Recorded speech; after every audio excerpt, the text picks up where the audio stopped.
You can feel it before it happens. Have you been feeling different lately? Like your heart is preparing for something sacred? You're not imagining it. Sometimes, before Allah gives you something big, He whispers it into your soul first. And marriage? That's not just a union between two people. It's a gift, a responsibility, a mercy from Allah. So how do you know when it's near? Here are 7 signs, based on Islamic principles and personal spiritual shifts, that your marriage could be closer than you think. Stay until the end, because sign 7 is the one most people overlook. Sign 1. You no longer beg for love, you ask Allah. Instead, before, you may have searched for love in people. You begged for attention, hoped someone would choose you, but now you turn to Allah. You find yourself whispering, Ya Allah, if it's written for me, bring it to me with ease. Your duos become calm, not desperate. You don't chase anyone, because you know the one who writes hearts is already listening. That shift in your soul, it's not weakness, it's readiness. Sign 2, your past no longer controls you. You've stopped replaying the heartbreaks. You don't cry over the people who left, not because you forgot, but because you finally understand they were never meant to stay. Allah had to remove what was wrong to make space for what's right. The peace you feel about your past now, it's a sign your heart has been cleaned to carry a new kind of love. Sign 3, you're becoming who you want to marry.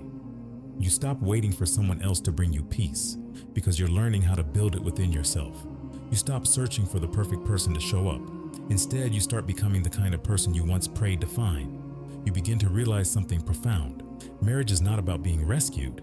It's about being ready, emotionally, spiritually, and mentally. So you start asking better questions. Not who will love me, but am I someone easy to love? Not who will guide me, but am I guiding myself toward what pleases Allah? You catch yourself in small moments. When you're tired, do you still pray? When you're angry, do you still speak with mercy? When you feel unseen, do you still act with sincerity? You begin working on your character in silence, not to impress anyone, but because you want your future spouse to meet someone who has already done the deep, unseen work. You understand that what you attract reflects who you are. You want someone kind, so you practice kindness. You want someone patient, so you test your own patience. You want someone with taqwa, so you build yours, step by step. This kind of growth isn't always glamorous. It's waking up for Fajr when no one sees. It's lowering your gaze when no one will find out. It's making wudu after a long day and still showing up for prayer. It's deleting contacts you know don't help your soul, fixing your habits, setting boundaries, holding yourself accountable, even in private. And when you do slip, because you will, you seek forgiveness, not perfection. You dust yourself off and keep going, because growth isn't about never falling. It's about getting back up with more sincerity than before. This sign doesn't scream loudly. It doesn't post about transformation, but it shows in the way your heart softens, your intentions purify, and your life begins to reflect the kind of marriage you're asking for. Because when you stop waiting for someone to complete you and start completing the parts of yourself that Allah already gave you, you are no longer just hoping for a righteous spouse. You are preparing to receive one. And that kind of readiness, it doesn't go unnoticed, not by the people around you, and certainly not by the one who is writing your love story from the unseen. Sign 4. People are being removed quietly and suddenly. It doesn't begin with a dramatic goodbye. There's no loud argument, no final message that explains everything. It just happens. A person you once spoke to every day suddenly becomes a stranger. Someone who used to check in, make plans, laugh with you, fades out like mist in the morning sun. You send a message, it's seen but not answered. You call, it rings, but they never call back. You wonder if you imagined the bond you had, if maybe you misread it all. At first it hurts. You sit with the confusion. You ask yourself, did I change? Did I do something wrong? You rewind conversations in your head trying to figure out the exact moment things started to shift. But the truth is, there often is no moment, because this isn't about what you did wrong. It's about what Allah is making right. As the days pass, something even more surprising arrives: peace. Not the kind that comes from understanding everything, but the kind that comes from no longer needing to. Your heart stops grasping. You stop chasing closure. You start to realize this isn't rejection. This is redirection. Allah is stepping in, silently, mercifully, and He's clearing your space, not to punish you, but to protect the person you're still becoming. Because when a huge blessing is on the way, like marriage, Allah doesn't just shape your character. He shapes your surroundings. Why? Because your environment is part of your preparation. Your friends shape your thoughts, your circle influences your habits, and the voices around you echo into your soul, affecting how you think, how you speak, and how you live. So when Allah removes people from your life, whether through misunderstandings, distance, or silence, understand this: it's not always about who they are, it's about where you're going. And not everyone is meant to walk with you there. Some people were part of your past lessons, but not your future blessings. Some were sent to help you grow, and once you grew, their role was complete. Some were never meant to stay forever, just long enough to teach you what love isn't, what loyalty should look like, what boundaries actually mean. So don't cling to people Allah is. Don't beg Him to keep what He's protecting you from. If it's slipping from your hands without you forcing it, let it go. Not out of bitterness, but out of trust. Yes, it's lonely. You miss the memories, the inside jokes, the comfort, but this loneliness is not a punishment. It's a sacred pause. It's in these quiet seasons that your relationship with Allah deepens the most. When no one else checks in, you begin to check in with Him. When no one texts you, you start talking to Him more in sujood. And that's exactly the shift He wants, because before He sends you a righteous spouse, He wants to make sure He is your first love, your first comfort, your first source of strength. So if you've been feeling distant from people lately, if your circle is getting smaller, your phone is quieter, your nights are lonelier, don't panic. Don't rush to fill the space. Don't force connections that Allah is gently fading. Instead, honor the silence. Use it to reflect. Use it to heal. Use it to prepare for something greater. Because when the right one enters, the one with sincerity, with iman, with the character you've prayed for, you'll understand why everyone else had to leave. You'll realize the friend who only encouraged distractions wasn't meant to witness your growth. The person who crossed boundaries again and again couldn't be part of your sacred peace. The group that made you doubt your deen, your goals, your worth, didn't belong in the future Allah is building for you. This isn't about blame, it's about alignment. Your next chapter requires a different energy, one rooted in values, not vibes, in truth, not talk, in faith, not followers. And when you look back at the texts that stopped, the calls that never came, the people who slowly faded, you'll smile, because you'll know they weren't losses, they were divine exits. Allah was never clearing people out to leave you empty. He was preparing the room for what's better, so let go with grace. Grieve if you must, but don't grip. Rest in the knowledge that the one who removes is also the one who provides. And when He brings someone who honors your presence, values your deen, and walks with you in sincerity, you'll understand the weight, the silence, the distance. It was never wasted. It was preparing you for something real. Sign 5. Marriage keeps coming up, and it doesn't scare you anymore. It begins so quietly you almost don't notice it. You're sitting with your family just sipping tea when someone casually says, "We should start thinking about your marriage." Before, that comment would have felt like pressure. It would have made your chest tighten, your thoughts spiral, your smile fade. You would have brushed it off, changed the subject, and spent the rest of the evening wondering if something was wrong with you. But this time, it doesn't sting. You still smile, but this time it's genuine. You're not pretending to be okay. You are okay. And then, you start noticing it everywhere. You scroll through your feed. Almost every other post is about love, nikah, soulmates, divine timing. You watch a reel that talks about how someone met their spouse through patience and dua. You hear your local imam give a khutbah about building a home on faith, not fantasy. Even a stranger makes a passing comment about marriage, and somehow it feels like it's meant for you.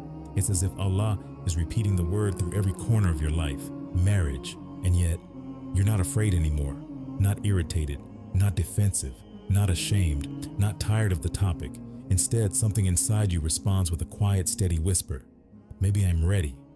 This is a shift, one you didn't force, one you didn't plan, one that came from inside, because before, marriage felt like a race you were losing. Everyone else seemed ahead, engaged, married, building lives, posting perfect photos. You felt like you were constantly being left behind. You counted your age, you counted the rejections, you counted the years since your last serious conversation, but now you don't count anything. You just trust. You're not asking, "When will it be my turn?" You're saying, "Ya Allah, whenever you decide, I'll be ready." That calm, that surrender, it's not a sign of giving up. It's a sign of spiritual maturity. It means your desires have been purified. Your expectations have been reset. Your heart has been softened, not by the world, but by Allah. And when you hear someone joke about your wedding, you don't flinch anymore, you smile. not because you're being polite, but because you feel peace at the idea, not fear, not doubt, not comparison, just calm. You start picturing the kind of home you want, not just the kind of wedding you want. You start thinking about what kind of person you want beside you, not how they look, but how they pray, how they forgive, how they listen, how they help you stay close to Allah. You begin to ask a deeper question. What kind of spouse do I want to become? Because now you know, marriage isn't about completing you. It's about joining you. It's about two people doing life together with intention, with discipline, with mercy. You dream of waking up for Fajr together, holding hands through trials, raising children who know Allah before they know the world, disagreements handled with patience, not pride, apologies made quickly, forgiveness given freely.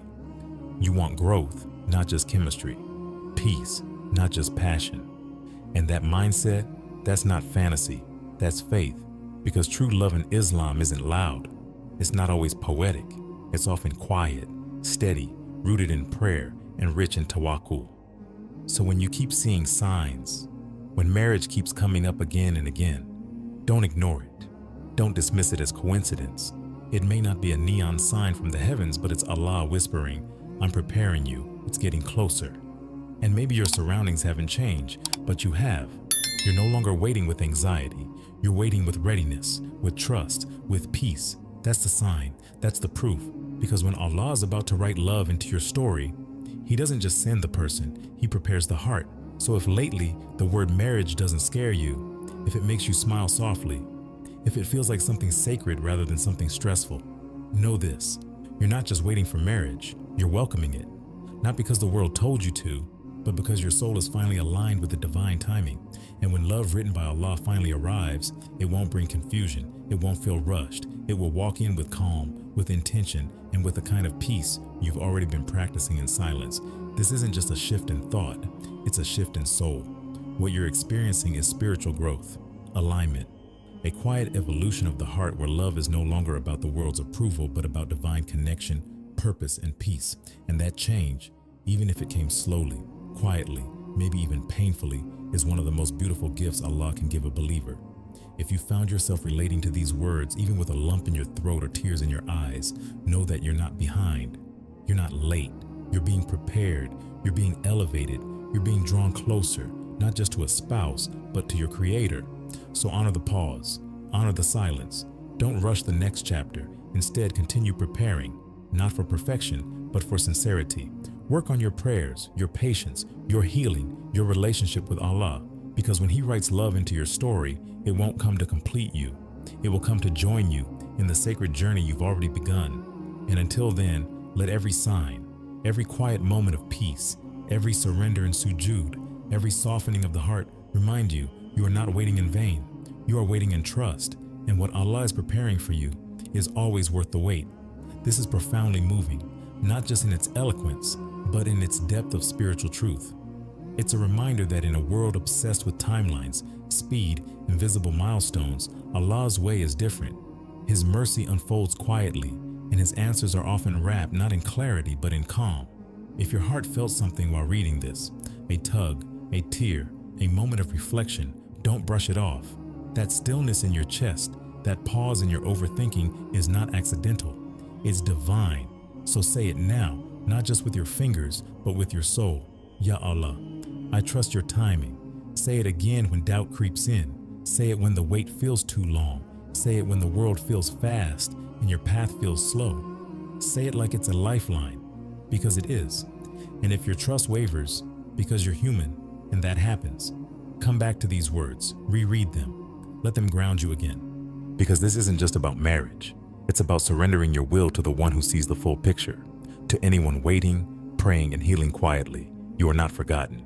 You are not behind. You are being prepared. And when it's time, not a moment before or after love, the kind that is written in the skies and sealed with sujood, will arrive. And it will be worth every single second you spent growing, because with Allah, the wait is never wasted.